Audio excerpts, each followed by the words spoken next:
Welcome to the Corporate Caffeine podcast. Today's episode is actually a recording from one of my recent live streams. I do these every Wednesday at 12:30 Central on Facebook and on LinkedIn. I'd love for you to join me there. Just a warning though, these are a little weirder and a lot more personal. So I hope you enjoy, and let's go ahead and dive right in.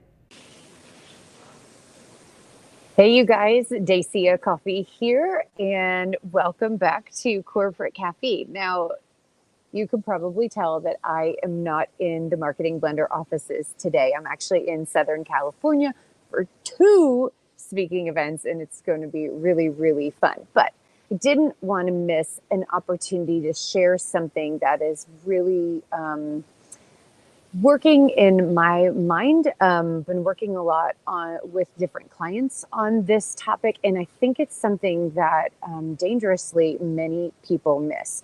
So this one today specifically is for business owners and also for anyone that has revenue ownership and accountability inside of the company if they are a leader in that area. And we're talking about revenue quality and revenue risk, and whether or not your revenue quality has what I'm going to call transferable value.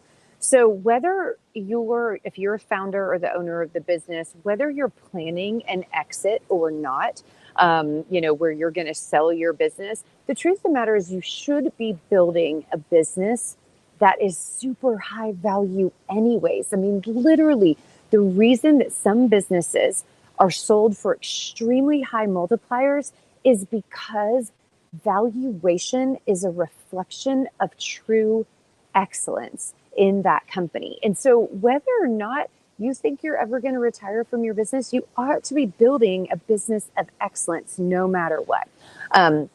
So today's video, of course, is going to be focused on that revenue generation side. Now, valuation really boils down to EBITDA and how profitable you are, but also the surrounding pieces of that, or can the elements of your business be transferred to someone else and maintain their value and their integrity? If it's not you or somebody specific in your company, can this be replicated in a different scenario following the system of excellence that you built? That's really what we're talking about. So a lot of times people are thinking, oh, I've documented my processes, or, we have really clear financials. We know how profitable we are. We know we've got a really strong business model. But as I truly believe, and I've seen this, that a lot of times people don't think about whether or not their business development system and their revenue growth and even their revenue model, whether or not it is infused with excellence and whether or not that is transferable. So what do I even mean when I'm talking about evaluating the quality of your revenue and really fleshing out hidden risks and hidden weaknesses that could be lowering the valuation of your company? So I'm going to run through a couple of big picture areas. We're going to do a super deep dive on this.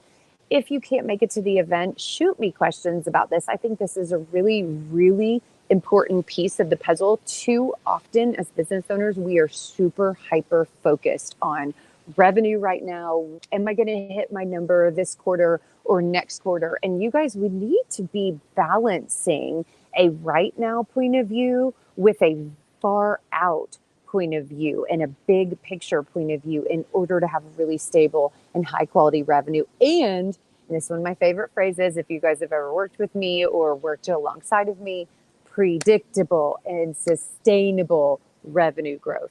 Predictable and sustainable. Because who wants to stay in the madness of constantly being like, I don't know where my next deal is coming from.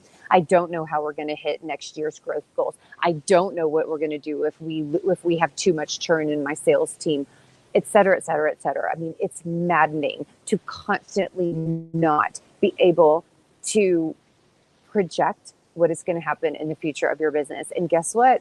You should be able to. So marketing and business development system notes, when marketing and sales is in lockstep, it should be something that can run because it is a optimizable system. So let's talk about some of those symptoms, some of the checklists basically, so that you can figure out whether or not you've got high quality revenue. So first of all, predictable and sustainable. Is your revenue growth and is your current revenue predictable? If not, that is not high value, and it is going to hurt a valuation of your company.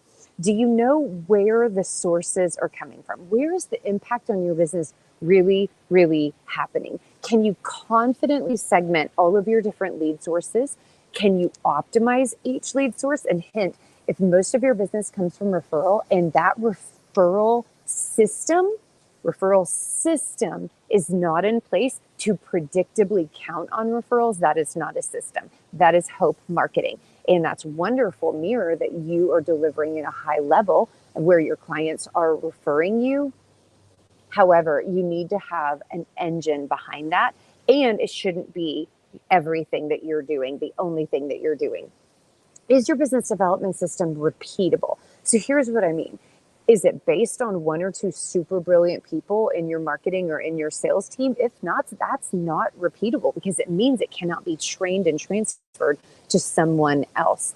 All right, a couple of really basic ones. Do you have this stuff documented? Right? Do you have a marketing plan in place? Do you follow your marketing plan? Do you communicate progress? Is marketing part of your leadership check-ins? Is there healthy continuous improvement in identification of which KPIs actually matter when it comes to marketing and to sales? Because on the sales side, there are leading and lagging indicators. And if you are only focused on the sales number, there is nothing you can optimize, because that is rear view mirror looking. Your sales number is just like your weight. What it is today is what it is today, and there's nothing you can do. But you can change activity level, and you can change tactics, and you can optimize what's happening, the actual activities happening in the sales pipeline. And that then is a leading indicator. And there are a million different sales and marketing metrics. But honestly, guys, I have never worked with a business where there were more than 4 or 5 key ones that truly and predictably told the quality and the health of a pipeline. So really diving into where is the real impact on your business coming from, and how can we maximize those points of impact and build an ecosystem that makes them more effective. I'm going to shift a little bit into revenue strategy. A big piece around valuation is brand equity. Now, I do not have enough time, and maybe I will do a video specifically on brand equity, but is the strength of your reputation and your likability, the truth and the heartbeat of who you are, is it strong enough to attract amazing clients, amazing loyalty, amazing referral partners, and amazing talent? Do you have brand equity that just by the strength of your position in your market creates predictable flow towards you, some magnetism towards you, if you will? So really fleshing that out. Also looking at your conversion points. When people land, when they find out about you, when they're referred to you, when they come across your digital marketing, when they land on your pages, do you have high conversion levels, converting interest into inquiry and then inquiry into sales? Are you really converting at a high level? That is another indicator of brand equity, because you're talking about strength of your message, the strength of your branding to convince people that you're the real deal and that you serve and provide and produce in excellence and in integrity. So really looking at that. And side note, guys, do you even know what good is? Do you have any idea what the benchmarks for conversion are? Guess what? Hint, there's lots of them. And they're even broken down by industry, and they're even broken down by point in sales and marketing pipeline. So you can look around and go, what is great? And are we great? And if not, how do we get great? Because you can't improve your valuation and your excellence, the value of your company, if you don't know. Now, I'm going to take a quick pause for just a moment. And hopefully you guys are hanging with me, because I heard a statistic the other day that is horrifying. 80% of businesses cannot be sold. 80%, you guys. And if you're an entrepreneur, this is bad news, because for the majority of us, the massive bulk of our personal wealth is locked in our business. And if that lock is so shut down and based on you as an individual entrepreneur that it cannot be opened by someone else, it cannot be transferred to someone else, you do not have a thing to sell. That means you don't have real wealth. You have revenue flow, and it will disappear just like that if you're not at the center of the circus. So really, this is so important for thinking long term. And it's not okay to constantly be stuck in the messy middle of today and the frenzy of busyness. You have to get out and see the bigger picture, because guess what? Not just you, but your whole team wants to work for a company that is based in excellence. So let's get back into a couple additional metrics. And literally, I am looking at my list right here. Guys, I literally have 75 different points of revenue quality metrics and questions and benchmarks and ways that you can test this. And so just giving you a little bit of a sample.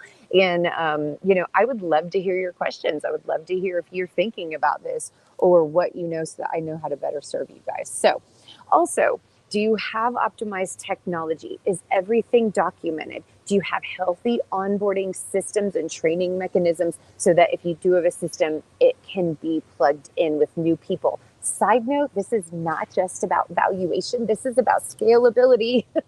So if you want to more aggressively scale your business, these questions are shockingly similar to one another.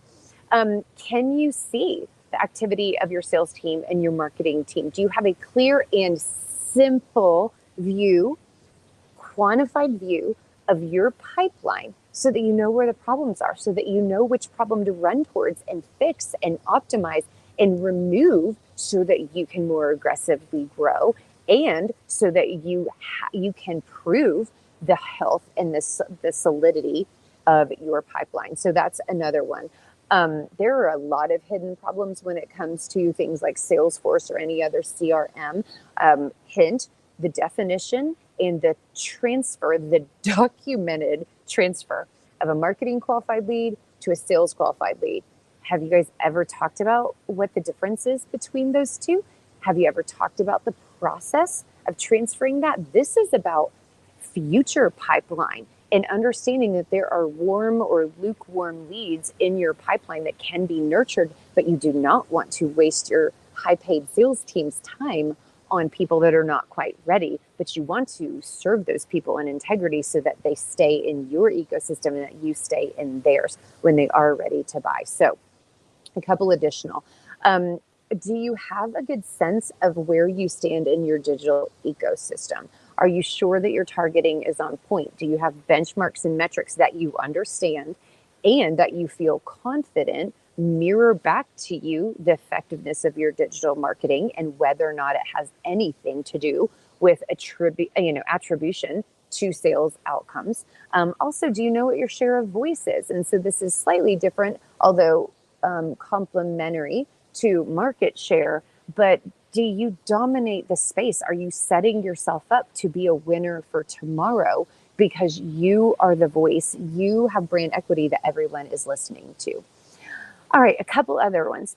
Do you have gaps in your revenue? So a couple quick, I've got so many on these, but I'm going to try to fly through these quickly.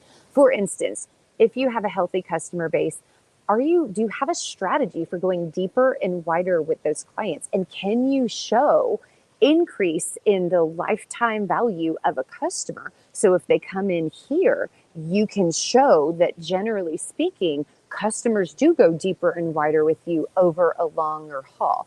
Do you have anything in place that can be similar to, for instance, a subscription model where you're very sticky, where you become integral to how a client runs their business? And so then there's something that compels them to stay with you, not just what have you done for me lately, but long-term prediction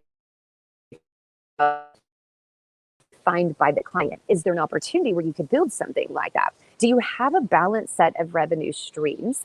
So if the market changes or if there's a part of your business that is definitely oriented and to the volatility of a market or external factors? Do you have any other revenue streams or service or product offerings that balance that volatility and that keep you going so that you can capitalize on up markets but not be killed by down markets?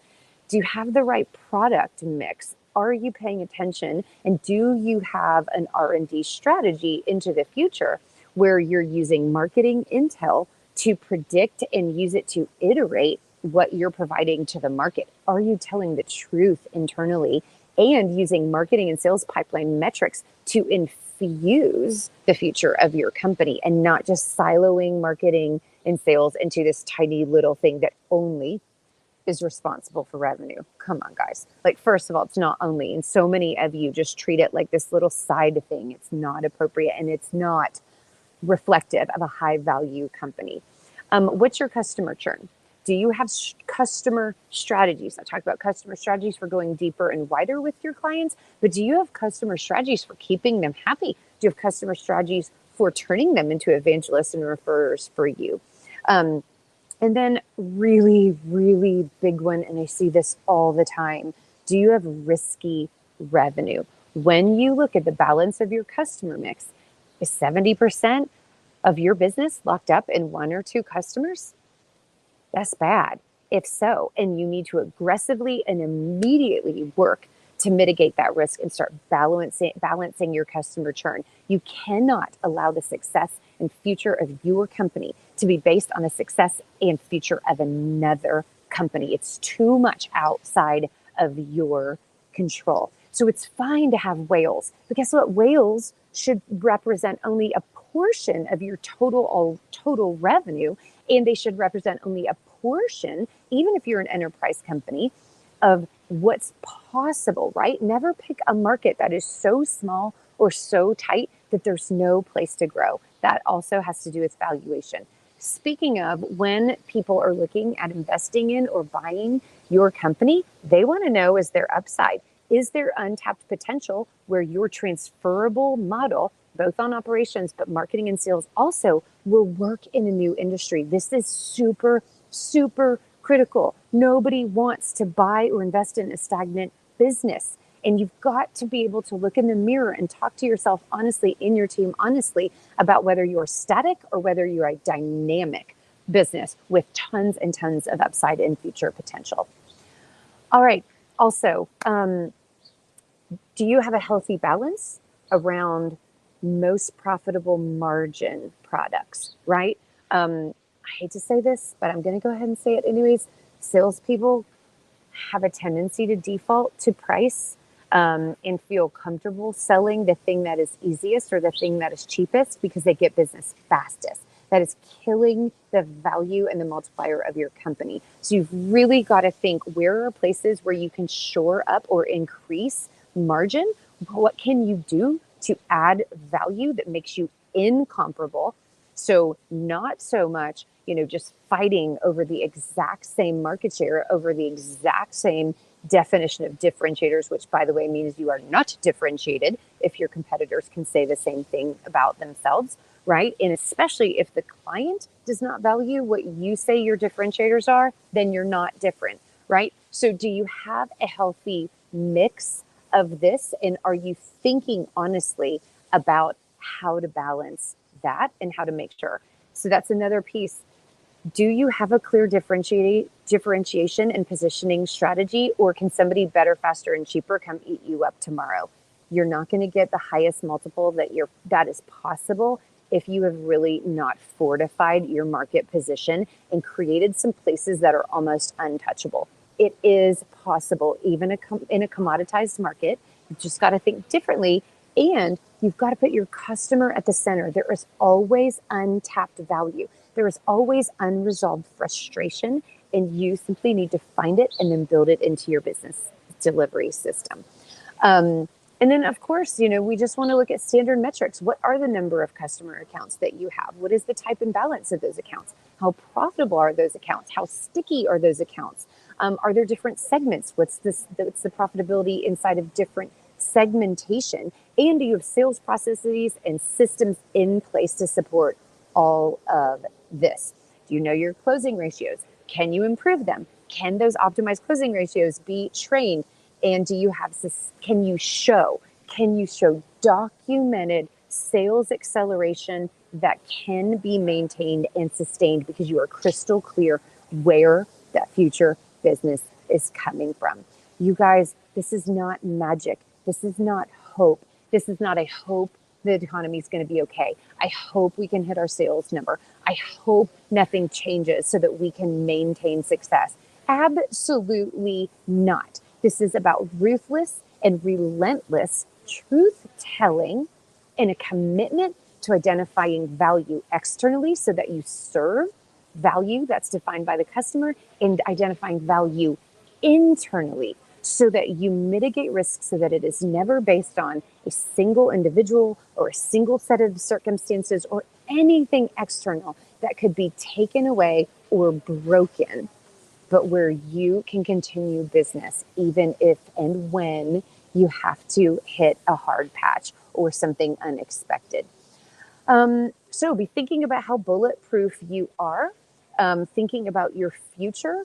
And then one final thing, if you are in exit mind, you want to be thinking about how good is your prospectus. Guess what?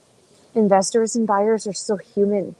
In traditional communication tactics that build trust and that create understanding, they apply even inside of financial documents and financial discussions. So do not just think that all of a sudden your brand has nothing to do with how you communicate. That's not true. It has everything to do. You should be able to communicate the core values that have made you successful, and you should be allowed to live in them as you have these discussions about the future of your company. So I hope that helped. I hope, to be perfectly honest, that it was a little like drinking from a fire hose, because there's a lot more behind this. And really my goal on this episode was to get you shooken up a little bit. I really want you thinking about the difference between being successful for now and being a legacy-oriented business that's successful for the long haul and is good for lots of people beyond yourself and beyond your immediate team and immediate customers today. So thank you guys so much for tuning in. All right, you guys, have an amazing week. Focus on value. Focus on value in yourself, in your business, in your team, and just go be awesome. Onward and upward.